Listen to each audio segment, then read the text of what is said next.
the next day. And we were all feeling very hungover. And in the first scene, I saw a lady sitting in a blue coat in about the second row. And I said, looking a bit kind of like that. So I said to the company in something like the interval, I know what we'll do. Dame Judi Dench truly hated him more than anyone. For decades, no one questioned Dame Judi Dench's position in the world. She was assumed to exist above conflict, Britain's untouchable national treasure, immune to insult, immune to interference.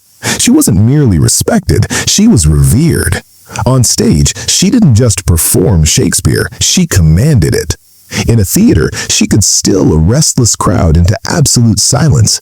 On screen, a single glance was enough to disarm an audience completely. But that immaculate image, polished and protected for years, was never the whole story. Late in life, at 91, Dench began to admit something that startled even her most devoted admirers. Not everyone she worked with treated her as sacred. Not everyone approached her with deference. Some didn't simply challenge her authority, they diminished it. They sidelined her. They attempted to control what should have belonged to her by right. And once you learn who crossed that line, it becomes impossible to look at their shared history the same way again. At the very top of that list sits one name, Harvey Weinstein. If you were to rank the people Judi Dench quietly could not tolerate, he would take first place without hesitation. Weinstein wasn't just another producer passing through her career. At the time, he was one of the most powerful men in Hollywood. And the reason Dench drew a permanent line with him was shockingly simple. He spoke to her as if she were incapable of thinking for herself. The moment arrived during awards season in the early 2000s, when Dench was once again positioned as a major contender. Harvey Weinstein had assumed control of the campaign surrounding her performance. Almost immediately, Dench felt something was off. The messaging didn't sound like her. The narrative leaned heavily on fragility, age, and sentiment, soft edges instead of strength, rather than her craft, authority, and mastery. So she asked a question.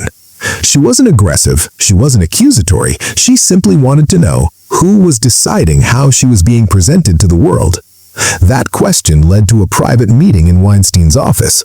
What happened inside that room is the reason she never trusted him again. When Dench calmly questioned one publicity angle and suggested a change, Weinstein leaned back in his chair, smiled, and dismissed her with a single sentence. "Judi, leave the thinking to us. You just show up," he said. Dench paused. She looked at him, measured, composed, unflinching, and replied quietly, "I've been thinking for myself my entire career." And that was the end of it. There was no shouting, no dramatic confrontation. She didn't argue, she didn't negotiate. Judi Dench stood up, ended the meeting on her own terms, and walked out. Weinstein didn't stop her, he didn't follow her, and he never apologized. The moment it happened, something irreversible clicked into place. Judi Dench didn't hesitate. She didn't weigh options or leave room for interpretation. She decided, and that decision was final. From that day forward, she erased him from her professional world. Contact was cut down to the barest minimum, drained of warmth, stripped of familiarity. Any project that carried his fingerprints too closely was quietly declined. No press statements, no public explanations, no drama.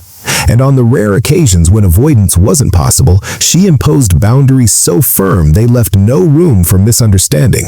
There was no ambiguity, no softening with time, no second chances. What stunned those watching from the sidelines wasn't her resolve, it was his response. This was Harvey Weinstein, a man notorious for pressure, leverage, and retaliation, a man who rarely accepted resistance and never forgot it. Yet this time, there was no pushback, no behind-the-scenes punishment, no delayed act of control. He simply stopped. As if he understood something fundamental had shifted. The door wasn't just closed, it was locked, and it would never open again. Years later, when Harvey Weinstein's behavior finally became public and the world struggled to process what had been hiding in plain sight, Dench spoke about it in interviews with characteristic restraint. She expressed disbelief, distance, composure, but privately, those closest to her said she wasn't confused at all. She had recognized him long before the headlines, in a single moment, in one sentence. He had attempted to strip her of authority, and Judi Dench had never allowed anyone to succeed at that twice. Number 2 on her unspoken list was more controversial, more divisive, because this time the name itself sparks argument. Daniel Day-Lewis. On paper, the pairing should have been flawless. 2 titans, no scandal, no shouting matches, no public confrontation.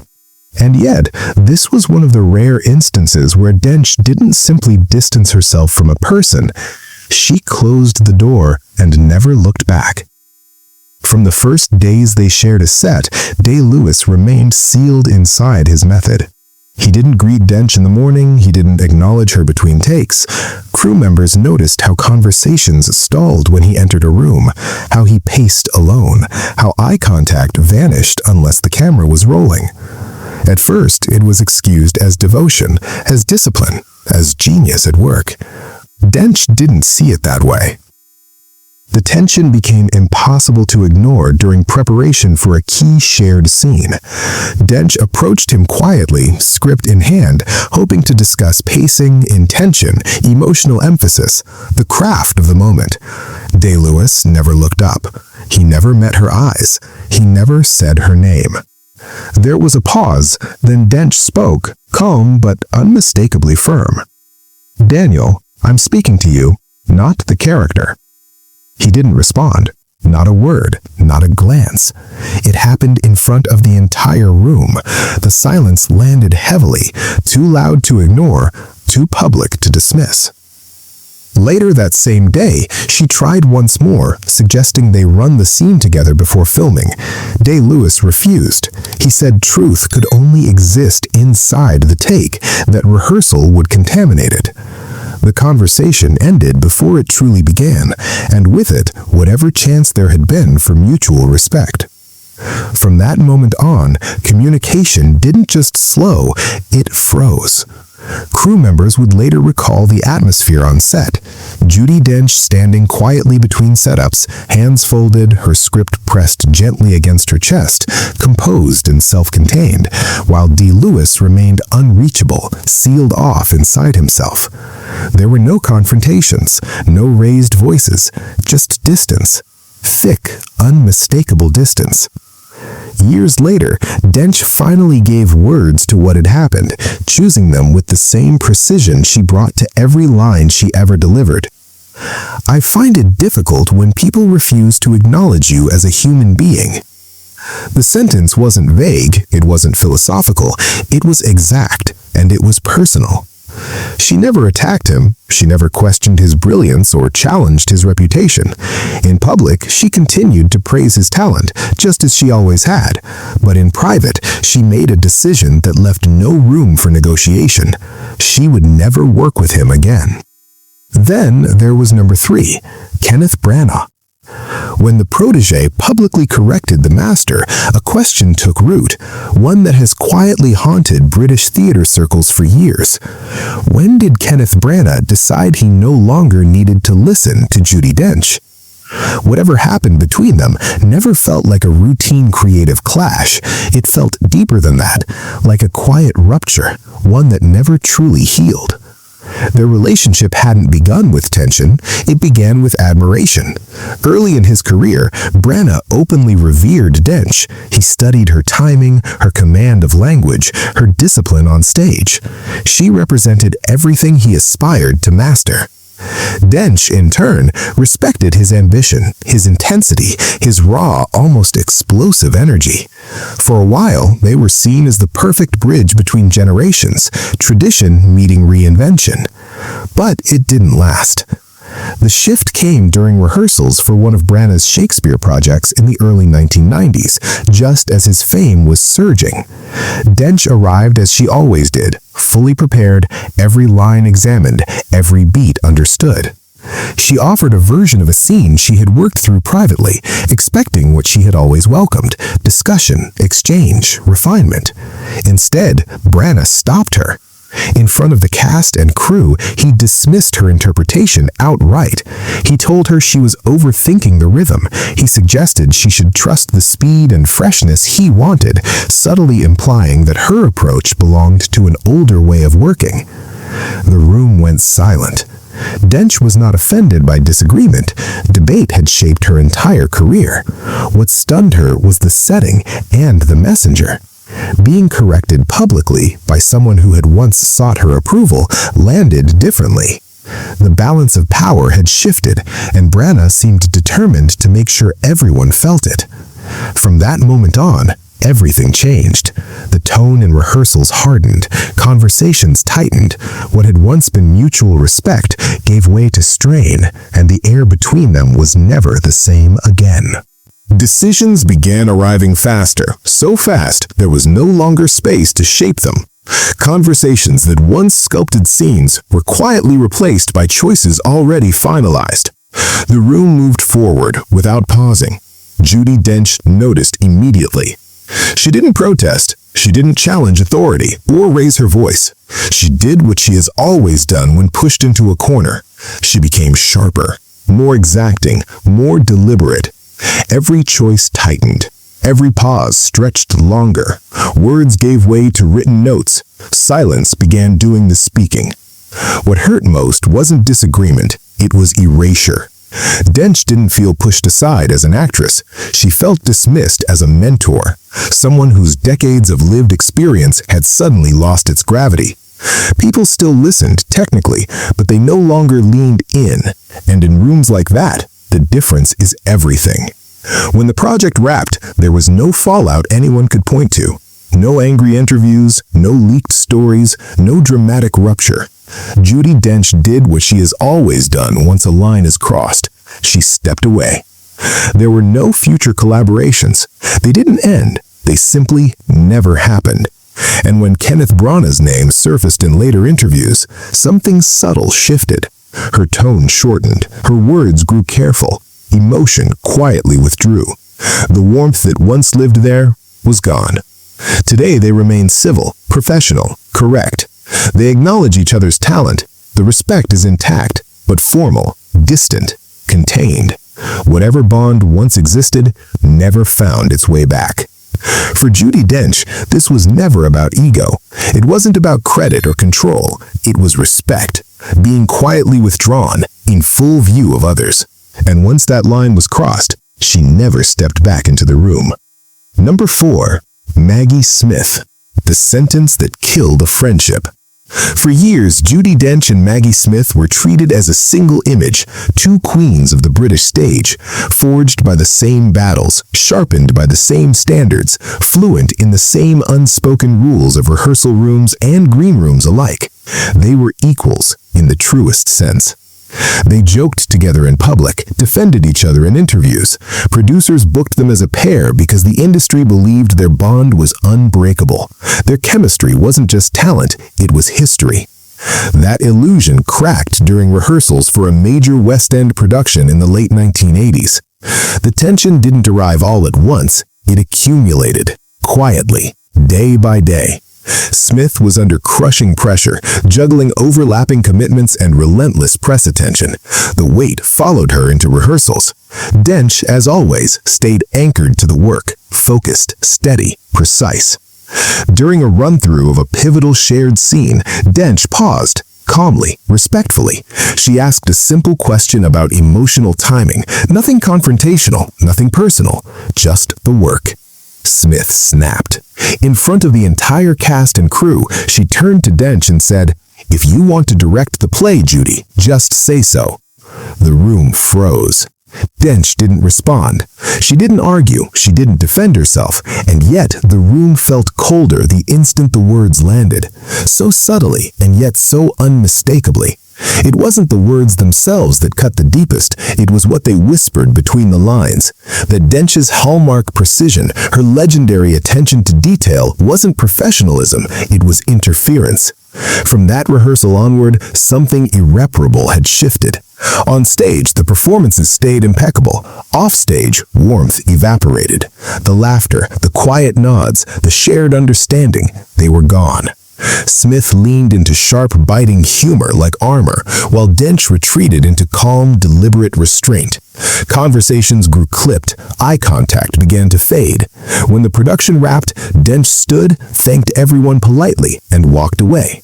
Not a single word passed between her and Smith.